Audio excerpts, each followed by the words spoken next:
Yeah, what do you think of that? It's not bad, is it? How's that for a backdrop for a video? St Paul's Cathedral, London. Why are you at St Paul's Cathedral in London, I hear you ask? Well, that's a very good question, and I'm glad you asked, because I've got your homework, or rather this is vlog 3B, which is like the supplement vlog. This is the one where I tell you all the things that I forgot to tell you in vlog 3, the main one. So this is like the return of vlog 3. And as I think I mentioned in the write-up, someone came in at the end of the session, the video, and completely put me off. And so I forgot to give you the most important bit, which is your mission should you wish to accept it.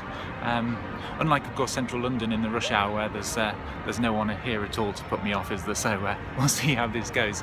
And then I'll tell you more about St Paul's, which is another story. I can just thought I would drop in while I was passing by. So your homework for the week is a word with Wagner, or rather a word from Wagner, because you know that you're reading for me the extract from Wagner's essay on conducting from 1869.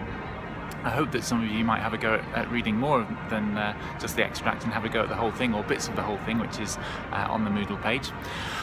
And the word is melos. Melos.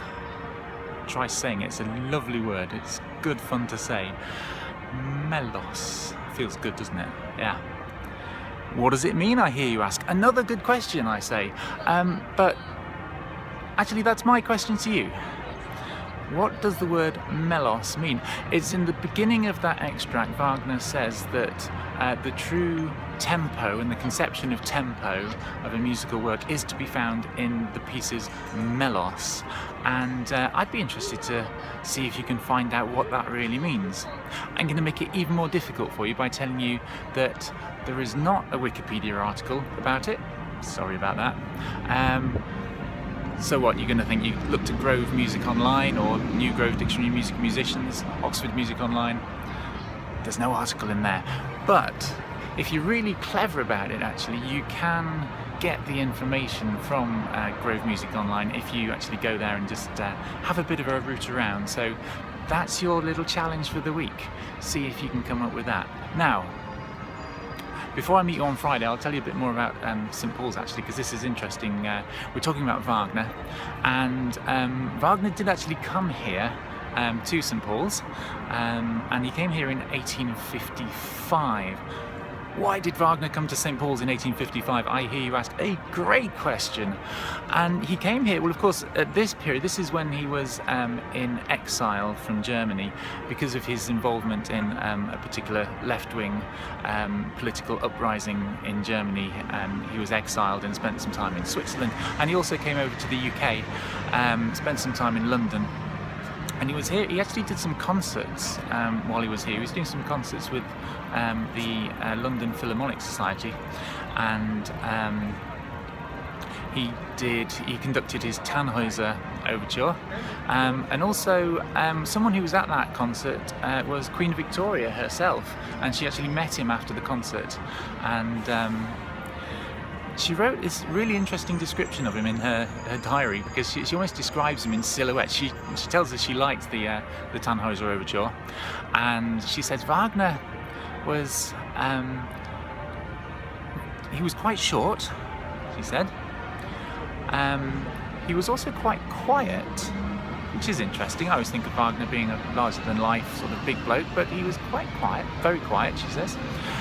He had a very well-developed forehead, whatever that means, spectacles, a hooked nose, and a projecting chin.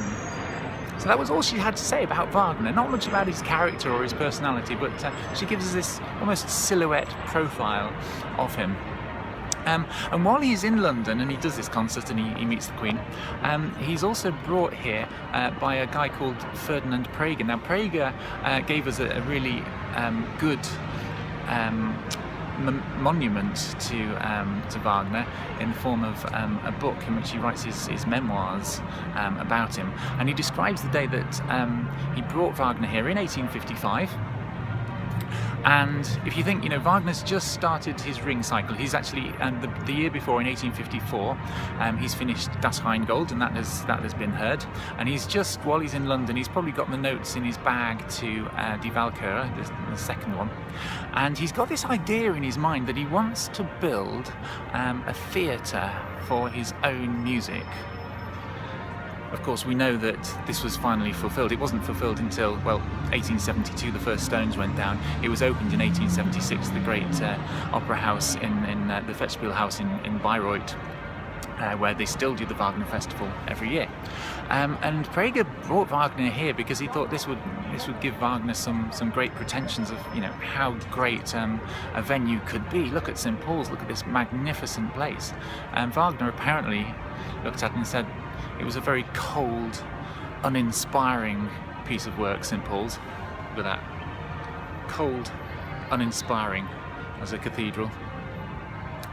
And he found it really about as dull as a Protestant creed, which, if you think, as Praeger says, actually, Wagner himself had Lutheran, as the Protestant tendencies, and you think of the kind of music with which he used to evoke religious sentiments in something like Parsifal. Well, it's really quite a surprising sentiment for him to express, but it was dull and cold, he says, this place.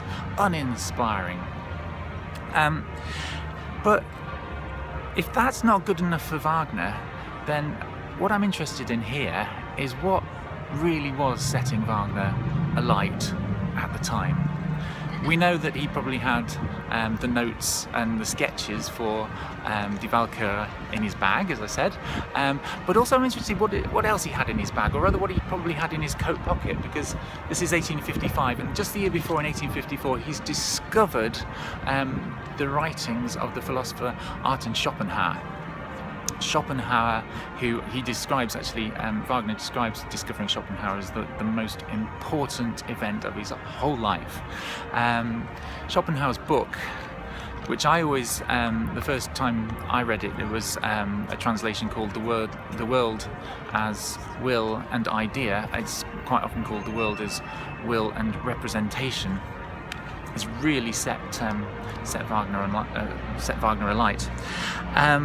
And in that book, Schopenhauer says that music is the most direct expression of the essence of the world. He puts it above poetry. This puts it in the same conversation that we were having about William Blake, as I told you in the video on Friday, about Immanuel Kant, who you can also read in your booklet.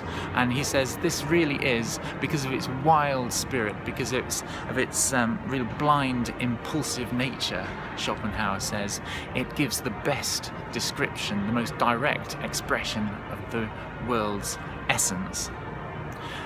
And that's something which you start to hear and see, but particularly hear in Wagner's music from this point, because from the second half of the Ring cycle, we start to see how he really gives much more priority to the music within the drama than the drama itself. And that balance between the two elements of what we've been talking about poetry and song, the balance of those two elements between the text of the music drama or opera, the text of the music drama, and the music itself starts to shift right in favour of the music and starts to give that a much greater priority.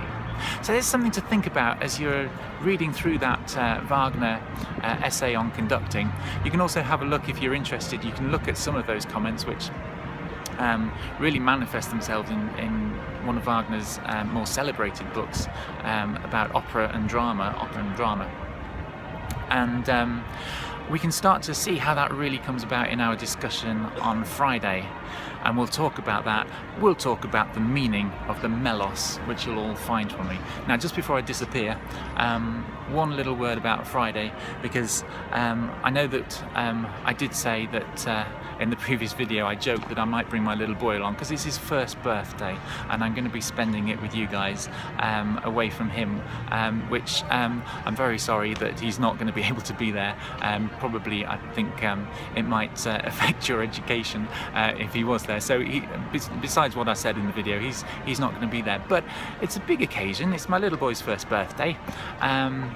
And I just wanted to reinforce the fact, in case anyone did get carried away, that, you know, we're in Studio 7, we're obviously in a very important and serious lecture. There's no cake allowed to celebrate his birthday in Studio 7. There's no cake. So obviously, if you were to bring cake to the class on Friday, that would not be allowed. Okay. I look forward to seeing you on Friday. Take care. See you then.